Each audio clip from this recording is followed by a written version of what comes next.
bienvenidos a esta séptima convocatoria del Foro de Comisiones de Control, este año bajo el lema Tu futuro empieza hoy. Para inaugurar este acto contamos con la presencia de Tomás Muniesa, vicepresidente ejecutivo y consejero delegado de Vidacaixa, y de José María Gay de Liébana, doctor en Económicas y en Derecho y profesor de la Universidad de Barcelona, a quien nos hace especial ilusión recibir hoy. Vamos a entrar ya en el tema del debate y quería preguntaros sobre la situación económica actual y si creéis que estamos saliendo de la crisis. ¿Empiezo? Como quieras. Sí, hombre, yo diría que el salir de la crisis es relativo. Lo que veo es que el hundimiento, la caída, ya prácticamente ha tocado fin, pero me da la impresión de que todavía hemos de tirar un poquito más. Es decir, primero, tenemos 5,5 millones de parados, por tanto este es un dato muy malo. Y luego, en segundo lugar, yo creo que lo hemos fiado mucho al tema de la exportación va de aquella manera, pero lo que tira es el consumo privado, y el consumo privado la gente no está del todo animada. Coincido en gran parte con José María. Yo creo que recuperación, tal como todos la recordamos de las recuperaciones de otras crisis, no va a haber. De aquellas recuperaciones espectaculares que en un año o en 2 años pues volvíamos a una situación bastante normalizada. Esta va a ser una recuperación larga y lenta, y no exenta de puntos de inflexión. Ese doble mensaje de desapalánquense, desendeúdese y endeúdese, crea también una confusión bastante importante. Yo creo que aquí hemos de distinguir un periodo que fueron los años dulces, que sería desde el año 2000 hasta el año 2007, en donde esto era Hollywood, ¿eh? Cuando digo que esto era Hollywood, quiere decir que todo iba bien, todo el mundo se endeudaba, todo iba bien. Entonces entramos en un periodo que va, digamos, desde finales del 2007 hasta el 2014, que es la época de purgar lo que habían sido todos esos excesos que realmente teníamos. Y desde ahora entramos en un nuevo escenario, ¿no? Y esto me va a llevar hasta el año 2021. Entonces yo, cuando digo un nuevo escenario, es que pienso que no habrá nada que sea igual que antes. Hemos acumulado, como Tomás decía, una deuda tremenda. Si miramos la deuda de España, que es la deuda entre la deuda pública, la privada, la de las empresas, etcétera. Aquí hemos llegado al 400, según me sale a mí, al 419% del PIB. La gente tiene que pagar esta deuda. Para pagar esta deuda tiene que contar con ingresos. Y claro, esta deuda está asumida y contraída en los momentos en que todo era Hollywood. Por tanto, precios caros. Y ahora tienen unos ingresos y unos salarios que son bajos. Por tanto, quiero decir, y si además le unimos el problema, el peligro de la deflación, por tanto, mal. ¿Qué medidas creéis que se pueden tomar para revertir esta situación? Yo creo que se está haciendo un gran esfuerzo. El punto del 419 ha ido mejorando paulatinamente, sobre todo los particulares. Donde ha habido más descenso, más desapalancamiento ha sido en los particulares, seguramente porque, uno, no ha habido crecimiento, no se han endeudado más o muy poco más, y dos, van devolviendo lo más rápidamente que pueden todo el mundo, porque yo creo que sí que la psicosis de que hay una crisis, de que las cosas nunca van a ser igual, sí que está, y por lo tanto hay una propensión a devolver las deudas. Al mismo tiempo, hacer medidas de austeridad y decir que hay que ser muy estrictos en el gasto, que hay que eliminar todo aquel gasto superfluo, y al mismo tiempo decir que hay que gastar más, que hay que invertir en aquellas industrias que nos pueden sacar de la crisis. Ese doble mensaje de, por un lado, medidas muy duras económicas muy duras, y por otro lado, abrir la mano en otros sectores, es muy complicado de transmitir y de entender por la sociedad. Las familias llegan a tener una deuda en el año 2009-2010 de 950.000 millones de euros, es decir, que han doblado su endeudamiento, y a partir de aquí se inicia lo que sería una racha que lleva a que al día de hoy, en 2014, estén en 768.000 millones de euros. Por tanto, las familias han rebajado el endeudamiento. Las empresas en 2003, las sociedades no financieras, tenían una deuda en aquel momento que podía ser de 700.000 millones de euros y llegaron a una deuda de 1,3 billones de euros. Y ahora están en 1.032.000 millones, si no recuerdo mal. Papá Estado en el año 2007 tenía una deuda de 387.000 millones de euros y ahora, al día de hoy, tiene una deuda de 1.005.000 millones de euros y acabará con 1.041.000 millones de euros. En el año 95, el conjunto del Estado español, datos de la Intervención General de la Administración del Estado, gastaba por importe de 198.000 millones de euros. Esto pasó en el año 95. Y en el año 2012, ahora diré por qué cito 2012, se gastaron solo 498.000 millones de euros. Pero al final es un problema de que o reduces el gasto o aumentas el ingreso. Reducir el gasto va a ser cada vez más difícil. Puedes ir recortando, pero llega un momento en que, por lo tanto, tienes que buscar la manera de que crezcan los ingresos. La manera de que crezcan los ingresos es solo hay una, que es que haya más gente pagando impuestos.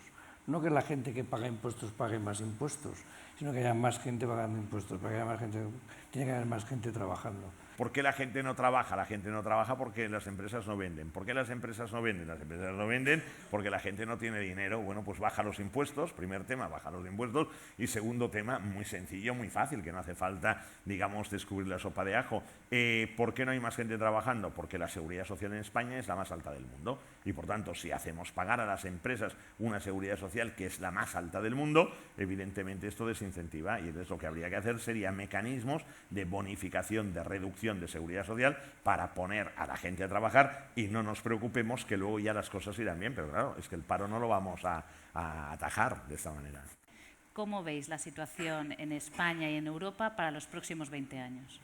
El mundo va por unos derroteros, con una China que ayer salía ya que es la primera economía del mundo, que ha superado a la economía americana, con un Oriente que está muy pujante, también en parte pues por la gran cantidad de liquidez que hay en el mundo y que ha ido a parar mucha a esos países. Si Europa quiere ser algo, tiene que estar unida y tiene que ser fuerte. El gran interrogante es si somos capaces, en los europeos, de crear una Europa fuerte y unida. Yo creo que hemos de mirar lo que sería la Europa unida de los 28, esta es una referencia. Luego tenemos lo que sería la zona euro con los 18, otra referencia. Tenemos los Estados Unidos de Norteamérica, tenemos China y podríamos añadir otros países.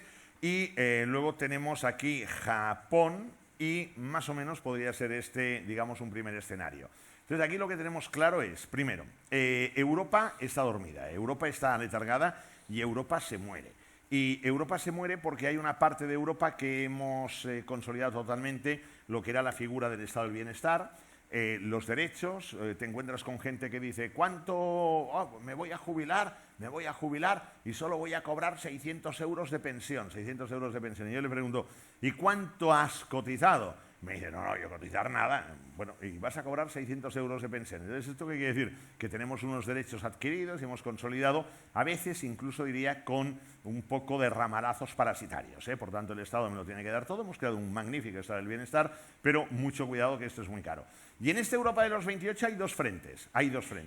La Europa, como la entendemos, nuestra Europa, España, Francia, Italia, Alemania de la que se habla poco. Bueno, esta Europa, cuidado con esta Europa. Y luego hay otra Europa que es nuestros hermanos del Este que han ido entrando, que es de Europa emergente, los que pasaron hambre hasta ayer por la tarde y que incluso tenían a los tanques rusos por allí. Y estos, como lo han vivido y han sufrido, estos quieren a toda costa ir hacia adelante, que son los que ahora están impulsando con crecimientos. Por ejemplo, en España estamos hablando de un crecimiento que será del 1,3 o del 1, tal, y en cambio en Chequia o en Polonia, en cualquier sitio de estos, te están hablando de un 2 o te están hablando incluso de un 3. Por tanto, esta es Europa que tira. La Europa del euro es una Europa que necesita también un rejuvenecimiento, que necesitamos aquí. Pero fundamentalmente hemos de crear una unidad muy fuerte, porque si no, dentro de 20 años tenemos un problema. Van a venir los chinos, van a venir los árabes, van a venir los rusos con Putin, que quiere volver otra vez a rememorar la URSS. Y entonces, ¿qué va a pasar? Que aquí, si somos débiles, mal vamos. Tenemos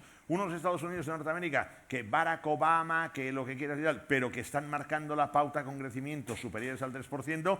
Tenemos los emergentes, que los emergentes irán emergiendo hasta que un día dejen de emerger, que es cuando se llega a la superficie. La superficie es los techos legales, el cumplir con las normativas como tiene que ser, normativas fiscales, laborales, etcétera. Y luego tenemos otro espacio, que es un espacio de referencia, que es Japón, que Japón siempre está en crisis, está en estancamiento, pero siempre le va dando. Por lo tanto, yo creo que hemos de ver que aquí el mundo se va configurando en lo que sería grandes bloques, y aquí hemos de tener una Europa muy fuerte. Y hoy tenemos que sacrificarnos pensando en la Europa de dentro de 20 años. ¿Por qué? Porque si no, nuestros hijos, y yo se lo digo a los chavales esto en clase, o ustedes saben mucho, saben tanto como yo, un poquito menos que yo, se esfuerzan mucho, o van a tener un pequeño problema, que a ustedes dentro de 20 años les van a vender como esclavos a precio de carne a otras potencias. Lo que esta crisis nos está dando es un toque de realismo, es decir, nadie nos va a financiar más allá de una cosa lógica, y por lo tanto tenemos lo que tenemos, y lo que hemos de decidir es en qué gastamos lo que tenemos. No qué gastamos y luego a ver cómo lo financiamos, y que va a haber señores de por ahí que nos estén comprando la deuda y financiándonos eternamente, porque eso no va a pasar. Entonces estamos hablando no de eliminar el estado de bienestar, sino de ajustar y de tener prioridades. Vamos a hablar de la sostenibilidad del sistema de pensiones y de las últimas medidas tomadas por el Gobierno. ¿Qué opináis al respecto? La seguridad social, tal como la entendemos en Europa, que es de los pocos sitios en los que se entiende, es un invento de finales del siglo XIX, principios del XX, en función de los países.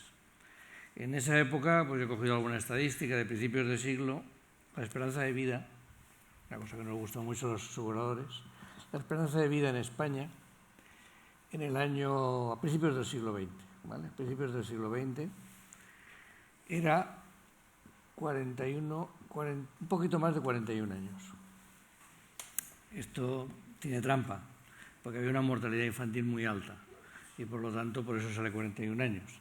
Si lo hacemos un poquito mejor, la gente que llegaba a 65 años, que era poca, tenía una esperanza de vida de menos de 10 años.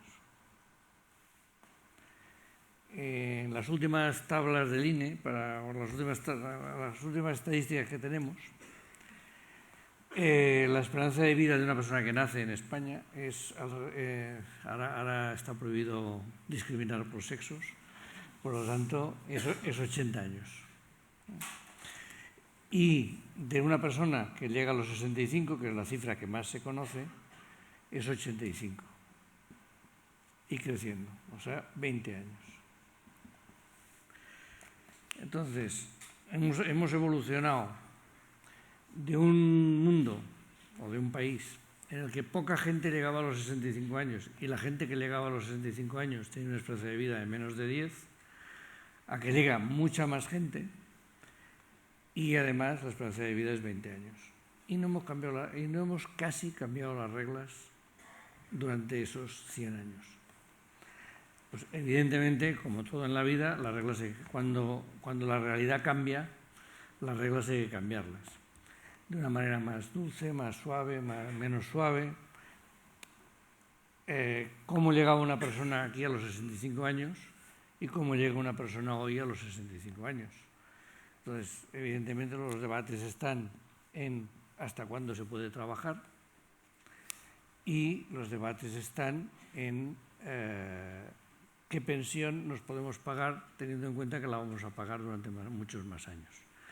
Eso, con una evolución de la población, además, me voy a remitir a lo que sabemos hoy, teóricamente. Hoy estamos en aproximadamente un 20% de la población mayor de 65 años, alrededor de un 20%. y estábamos hace poco en 3 personas activas por cada persona jubilada. Y vamos a una situación en el año 2050 en la que tendremos un 35% de la población mayor de 65 años, con lo que esto significa, y con una esperanza de vida importante, y con una relación activos-pasivos que estará alrededor de 1,3. Esto no puede ser una discusión cada 4 años o en función del partido político que gobierna. Esto es una cuestión de Estado y que tiene que corresponder a un gran pacto de Estado.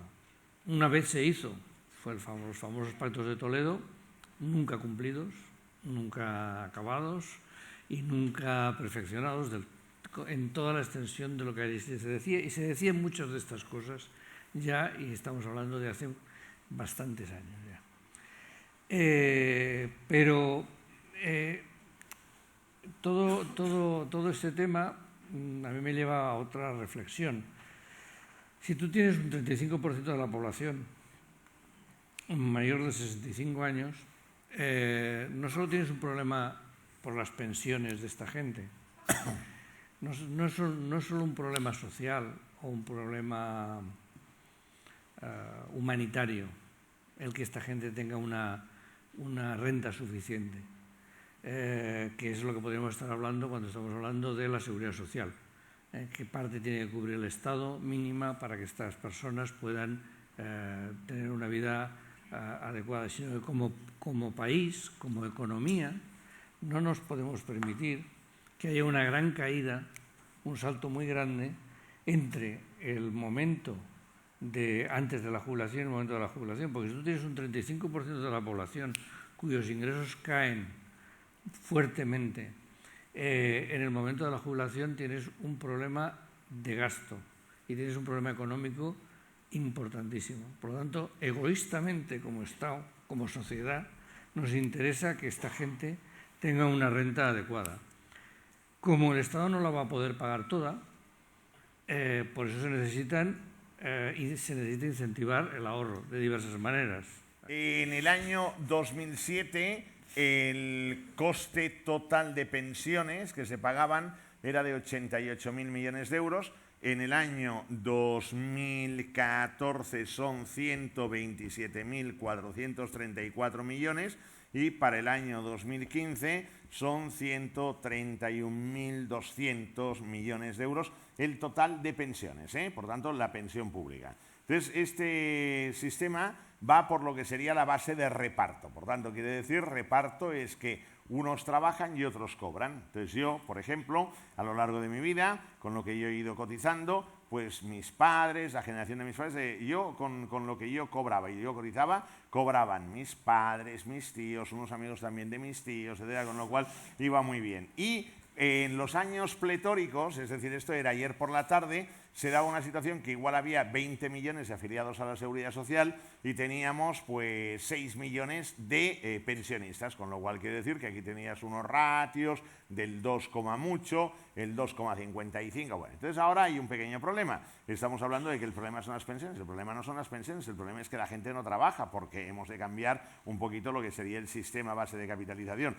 ¿Y cuál es el problema? Que al día de hoy tenemos 16,6 millones de cotizantes a la Seguridad Social y tenemos nada más y nada menos que 8,7 millones de pensionistas, con lo cual, ¿qué quiere decir? Que hoy la proporción que tenemos es de 1,99. Tomás ya ha dicho que esa proporción va camino de convertirse en 1,3, que vamos ahí. Por tanto, ¿qué quiere decir? Que las pensiones van a ser insostenibles. ¿Por qué? Porque el día que yo me jubile, de los chavales ahora, de estos que trabajan y tal, ¿cuántos tendrán que trabajar para que yo cobre la pensión? Una barbaridad, porque claro, además, ¿qué pasa con sus salarios? Son salarios bajos, por tanto, ahí tenemos un problema. El otro aspecto, antes, efectivamente, a los 65 años, ¿qué pasaba? Que un tío que se jubilaba, que mi abuelo me decía, mira, va a retiro y tal, y al cabo de 2 semanas oíamos de la parroquia, porque entonces la gente se moría como se tenía que morir, y entonces desde la parroquia oíamos las campanas, ¿no? ¡Pam! pam, pam, campanadas, decíamos, campanadas.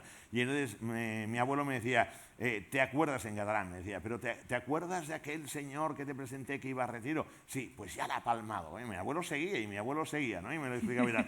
Claro, el sistema este era un sistema idílico. ¿En qué sentido? Que, coño, la gente llegaba a los 65 años, no llegaba nadie, o cuando llegabas, ¡pam! ¿Y ahora qué pasa? Pues el otro día estoy con precisamente el padre de un buen amigo mío, que tiene varios hijos y tal, y con 92 años. El tío tiene 92 años. Y entonces estaba con una chica que yo no identificaba qué nieta era. Y la estaba mirando, una chica de muy buen ver.